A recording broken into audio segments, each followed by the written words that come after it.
I built a pirate port on Eternity Isle, inspired by Tortuga Island from Pirates of Caribbean.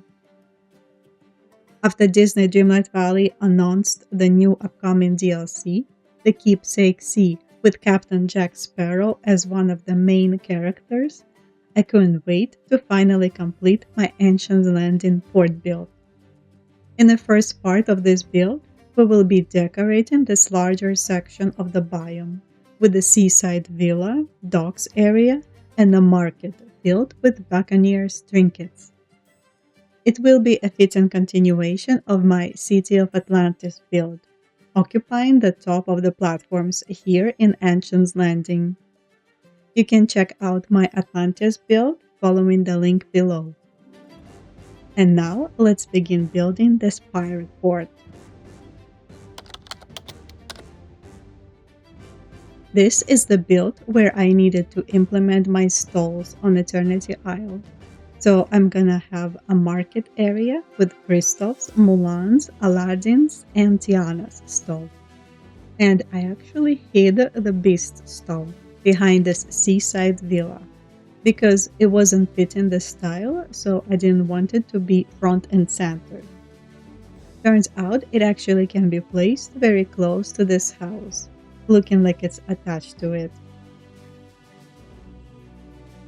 I also moved here Gaston's shipwreck, where it's going to sit on the side of this walkway leading towards the villa.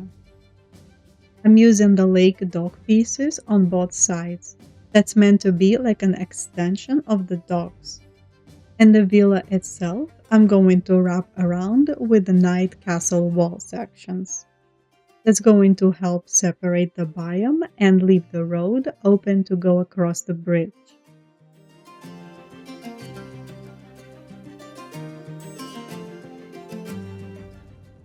I'm using the Neverland River Kit edge pieces around the docks to help visually make it look like it's sitting in the water. The beach grass can also help make it look overgrown and better blended with the ground. I'm going to use bent palm trees to frame the build and to add more tropical vibe.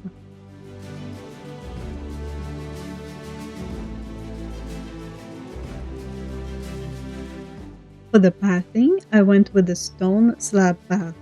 That is the Eternity Isle exclusive path that you can craft on time bending table. It's easy to forget because it's not on a regular crafting station with the rest of the pathing. Behind the villa, I want to make this tucked away backyard, kind of like a hideout with the archway leading inside. And the area in front of the villa will be aligned with the staircase and the bridge, making it easy to travel through. I'm basically trying to follow the pathways that I've already been using here on Eternity Isle.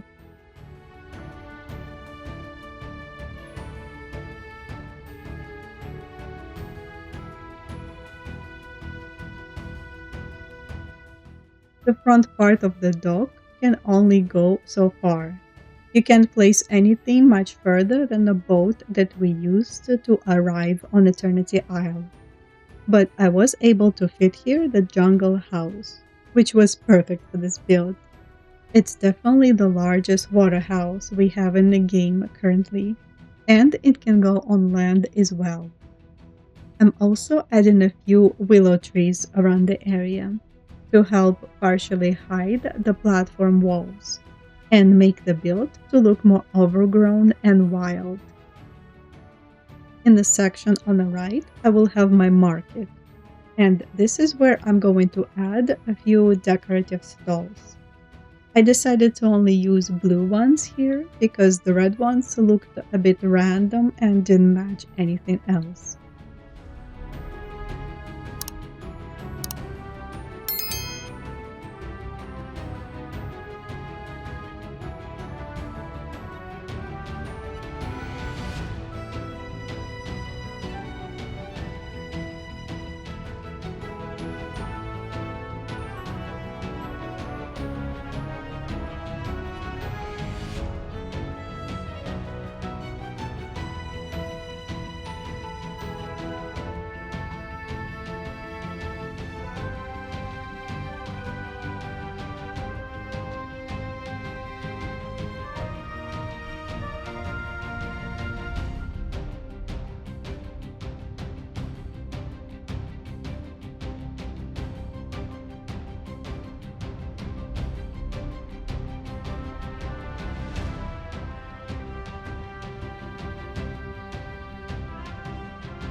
In front of the villa, I decided to add a couple sitting areas where I can display these beautiful pirate drones.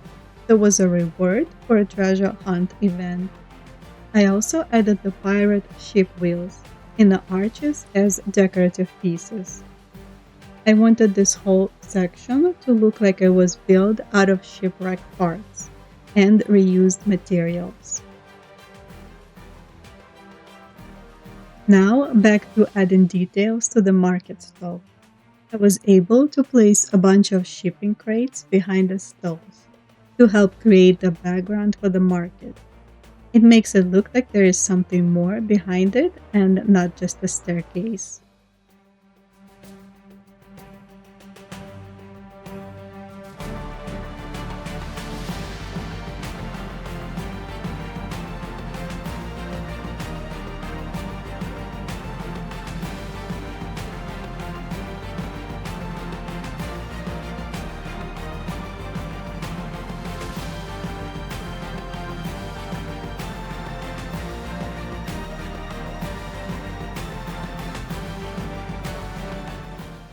And now it's time to extend the pathing to cover up the market area.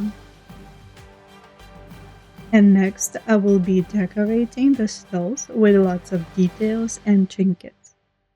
I always like to make the market look more cluttered and messy, especially for the pirate theme build.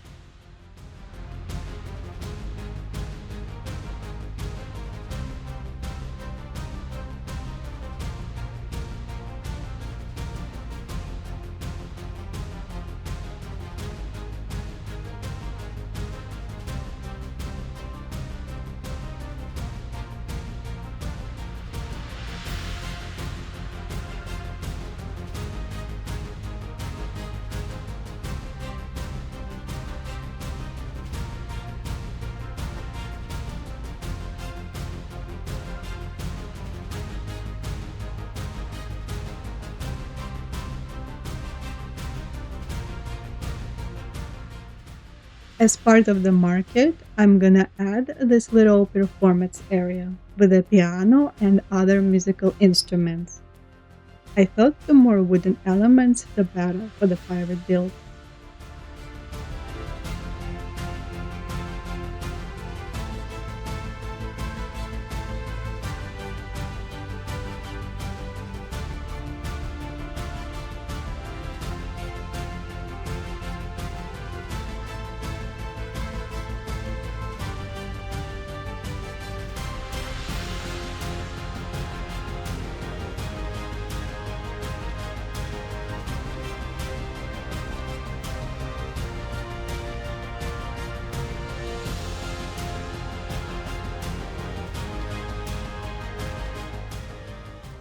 The final part of the market is Aladdin's gem stove. And this is where I added a bit of pop of color with a rug and a cushion. And of course, I had to use all the golden decor that I could find in the game to fit in this build.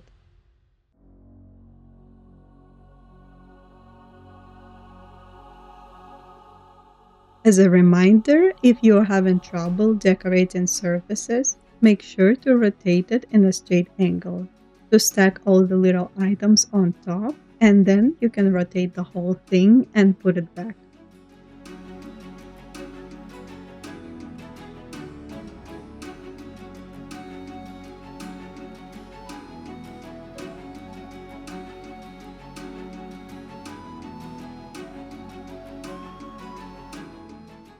Now I'm going to add this metal grates across the floor and scatter some broken cobblestone as well to add some additional texture to the ground.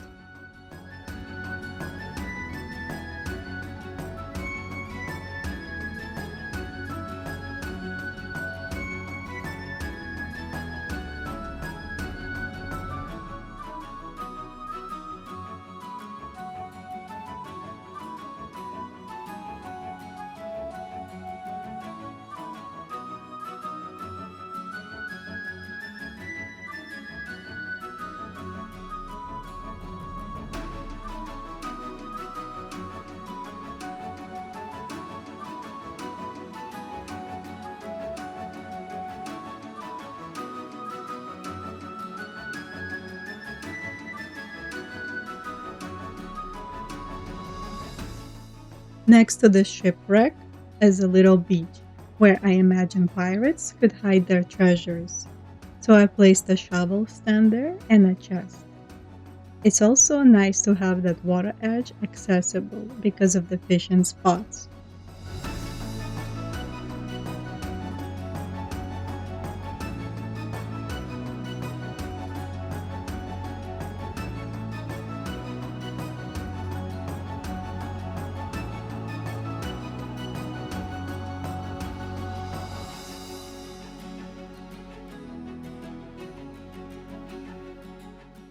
Now let's finish up the villa backyard by continuing the pathing behind the house. I'm going to add a couple more willow trees to frame the building and hide the beast stall even more. But before that, I need to add a few details back there, since it's hard to get in there with the camera clipping into the wall. I'm gonna add a little private area with the cute rustic bathtub. It was a reward for playing poo sticks from Honeyglow Woods, and I thought it would be the best place to use it. This is also where we have this hidden room inside the wall. I only use it when I need to do time bending, so I made sure to leave it open.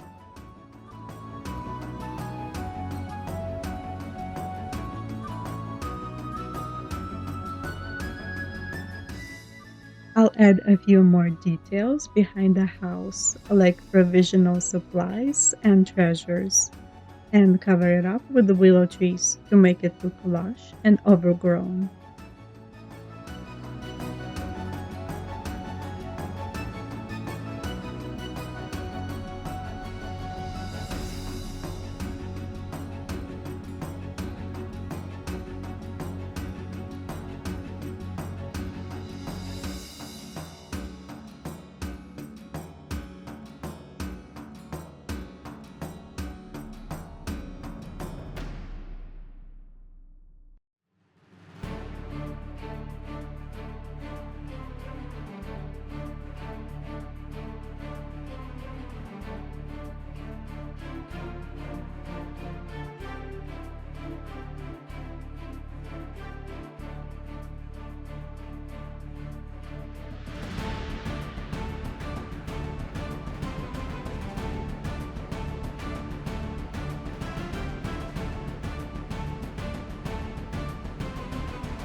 Now it's time to go back to the docks and decorate a bit of the surfaces. You can only place certain decor items on them. The same ones that can usually go on tables and other surfaces. It's the decor that's marked as stackable in the game, and honestly, there is no consistency which decor can and cannot be stackable. For example, the tall stack of shipping crates can go on the surfaces, and the other ones cannot. And we still have a lot of items missing that should be in the crafting station, like this marketplace fruit baskets from Aladdin Quests. We do have a lot of decor items in the game, but there are also a lot of inconsistencies. After decorating the walkway docks, I added another one next to the jungle house, and clutter up that one as well. As a final touch, I wanted to go ahead and align the entire coastline with this Moontide Glow Waves items. It looks so pretty and it's going to tie in perfectly with Atlantis build I have in this biome as well.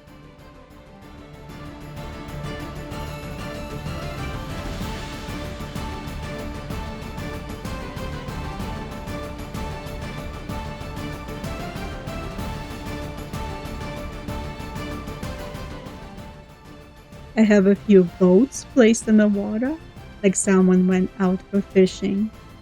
I will also go ahead and scatter some water lilies around.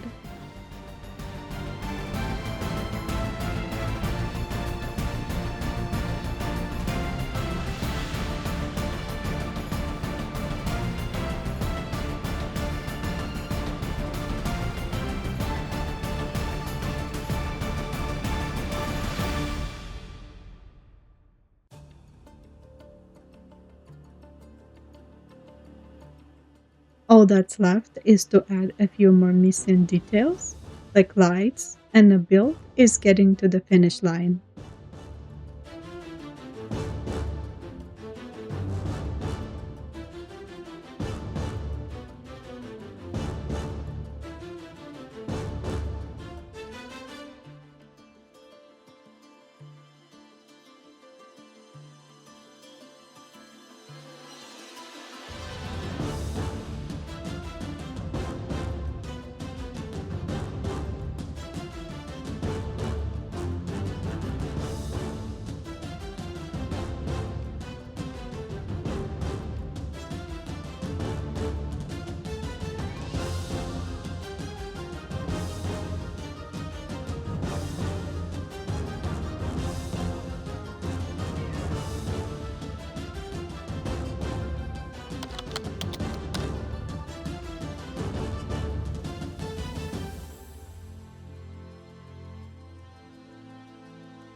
And here is the final look at the Tortuga pirate port on Eternity Isle. This biome is one of my favorite environments in the game, so I really wanted to do it justice with this detailed and well thought out build. I love all the Atlantis references we got in Ancient's Landing, and it was very important to me that the pirate port would match it as well.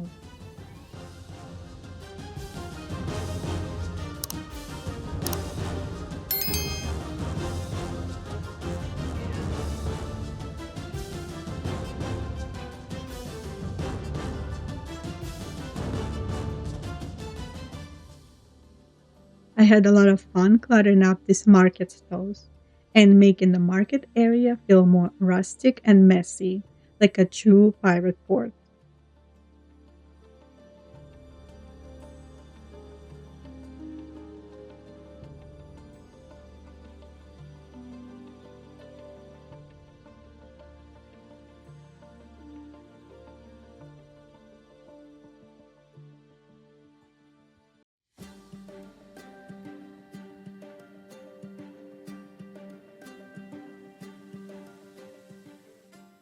And my favorite part of this build is definitely this walkway between the docks.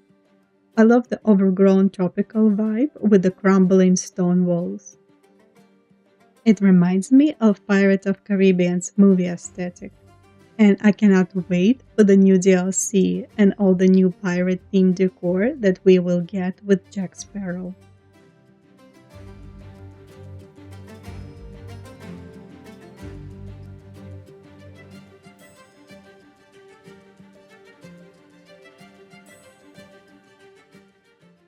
I hope that you enjoyed this speed build.